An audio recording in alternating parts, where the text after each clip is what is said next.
The movie opens with Jensen Ames, a skilled driver and former convict, faces another brutal setback. His steel mill is shutting down without paying its workers.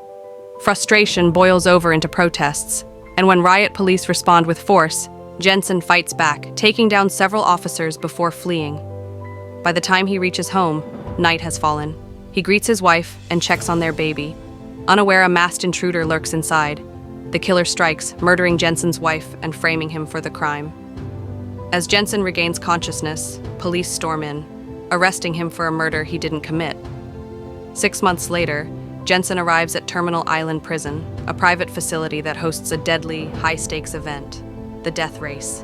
His welcome is anything but warm, beaten by guards, thrown into a violent cell, and targeted by fellow inmates.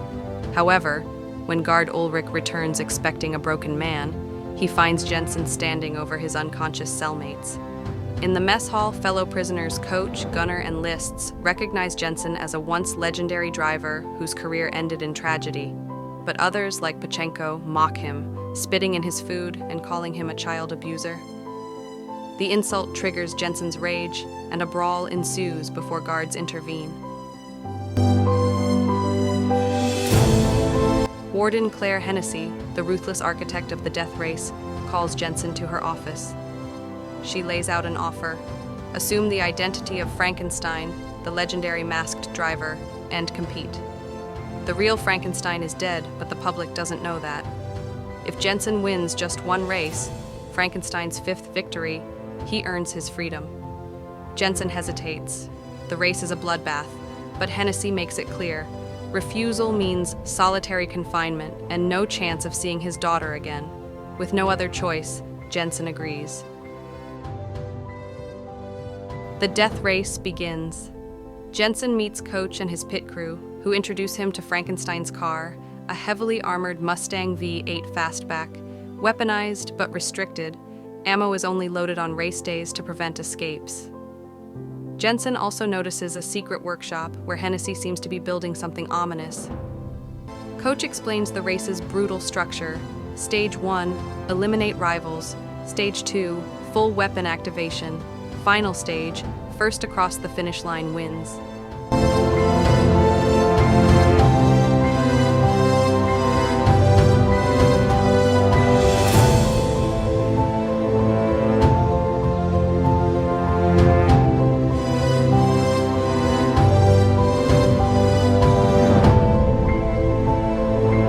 Jensen also learns about his competition, 14K, a triad member with an MIT background. Hector Grimm, a psychotic killer. Pachenko, an Aryan Brotherhood enforcer. Travis Colt, a disgraced NASCAR driver. Joe, the reigning champion and Frankenstein's biggest threat. Just before the race, Case, Jensen's navigator from the women's facility, joins him. She's blunt. I killed a cop, my husband. He deserved it. Jensen absorbs the information, but remains focused.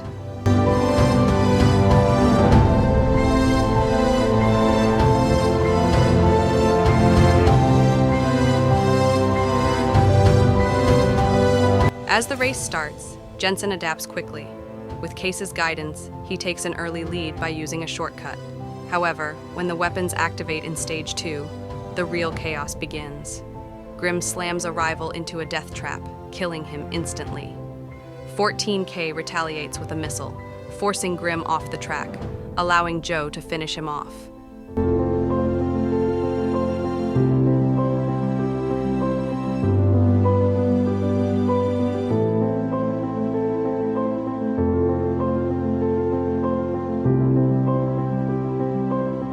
Jensen tries to fire his weapons, but realizes they aren't working.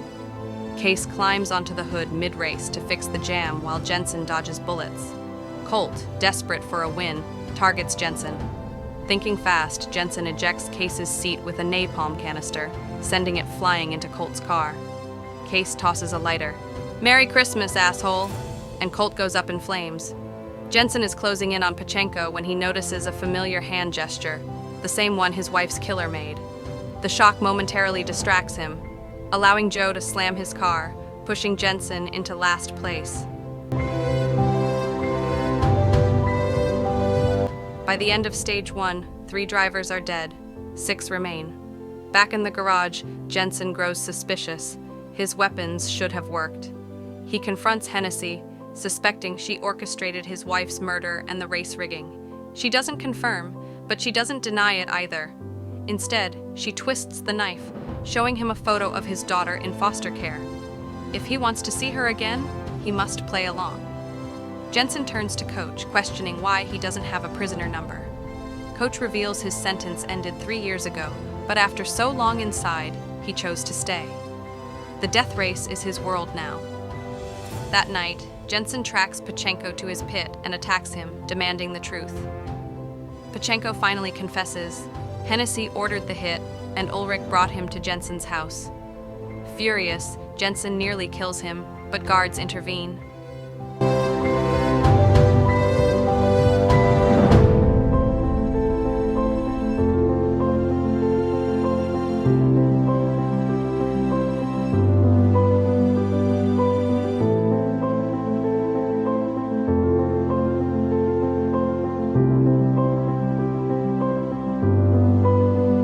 The next morning, the race resumes.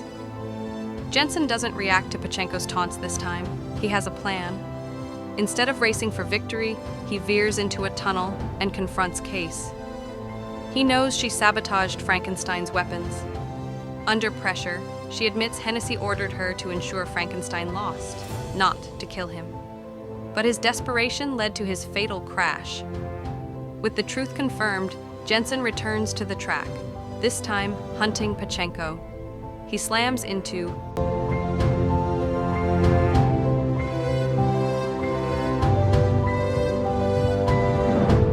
him, then suddenly spins the car around, driving backward.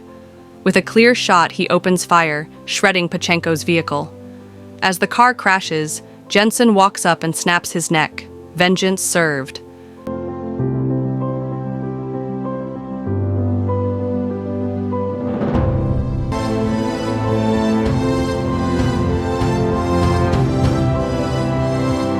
Meanwhile, Hennessy unleashes her secret weapon, Dreadnought, a massive armored truck with unlimited firepower. It annihilates racers instantly.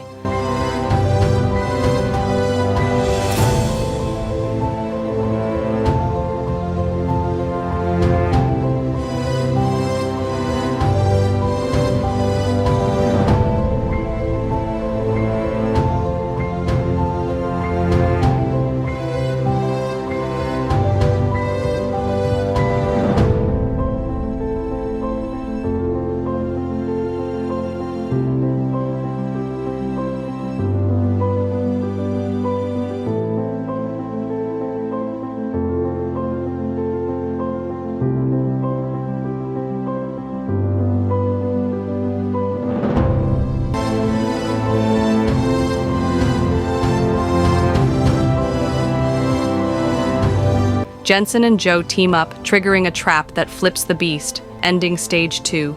Now, only Jensen and Joe remain.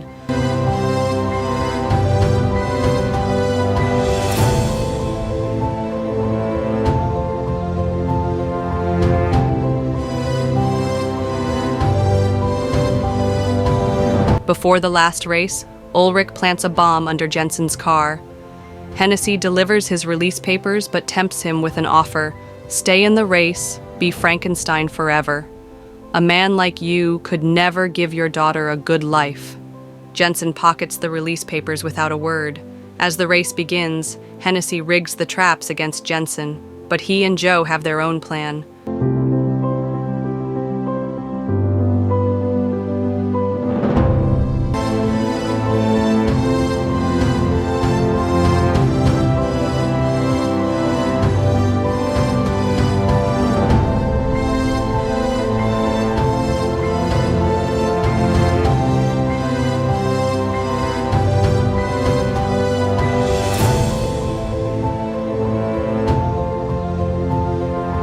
Working together, they blast open a damaged prison wall.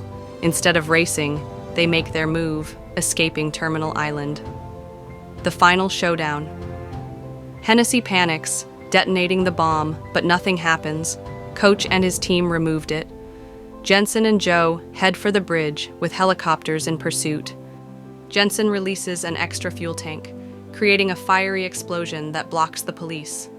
As they cross, they split up. The choppers follow Jensen, believing him to be Frankenstein.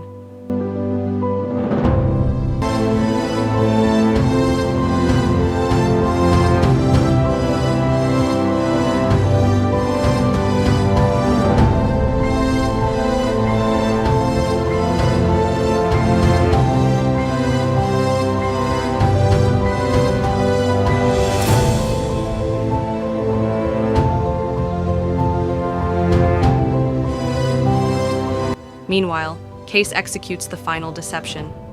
She dons Frankenstein's mask and surrenders. The authorities think they've captured him, ensuring Jensen's escape. Back at Terminal Island, Ulrich opens a package. Inside is the bomb he planted. It explodes, taking him and Hennessy with it. 6 months later, Jensen and Joe live peacefully in Mexico, running an auto shop. Jensen has regained custody of his daughter. Soon, Case arrives, finally free, bringing along a new racing car, a fresh start, a new road ahead.